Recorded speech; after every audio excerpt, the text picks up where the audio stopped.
రాజన్న సిరిసిల్ల జిల్లా అల్లారెడ్డిపేట మండలం వెంకటాపూర్ గ్రామంలో గత 5 సంవత్సరాల క్రితం మురికి కాలువ నిర్మిస్తారని మంత్రి కేటీఆర్ హామీ ఇచ్చి పట్టించుకోవడం లేదని గ్రామస్తులు ఫ్లెక్సీలను ఏర్పాటు చేశారు.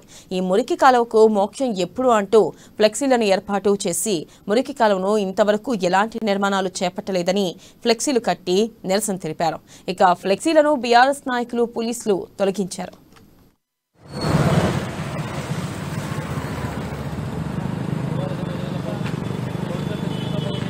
వెంకటాపూర్ గ్రామంలో 2017లో మన కేటీఆర్ గారు మన మంత్రి 2017లో వెంకటాపూర్ వచ్చి ఎక్స్ రోడ్ దగ్గర ఉన్న డ్రైనేజీని 2 వైపుల డ్రైనేజీ ఇక్కడ నుంచి వాగు దాకా కట్టి ఇక్కడ ఉన్న మురికి సమస్య పరిష్కరిస్తామని చెప్పి ఇప్పటికి 6 సంవత్సరాలు అవుతుంది. ఇప్పటి వరకు దాన్ని పట్టించుకోకపోవడం మరియు దాన్ని గుర్తు చేయడానికి మేము ఫ్లెక్సీలు కడితే ఈరోజు పోలీసులు దౌర్జన్యంగా వచ్చి ఆ ఫ్లెక్సీలు తీసుకుపోవడం ఎంతవరకు సమన్వయమో మాకైతే అర్థమైతలేదు. ఈ పోలీసుల బెదిరింపులకు కావచ్చు, టీఆర్ఎస్ గుండాల కార్యకర్తల బెదిరింపులకు కావచ్చు మేము భయపడం. ఇలా ఫ్లెక్సీలు గుంజుకపోయి ఎన్ని రోజులు అయితే వాళ్ళు ఇంకా సమస్యను అట్లా చూస్తారో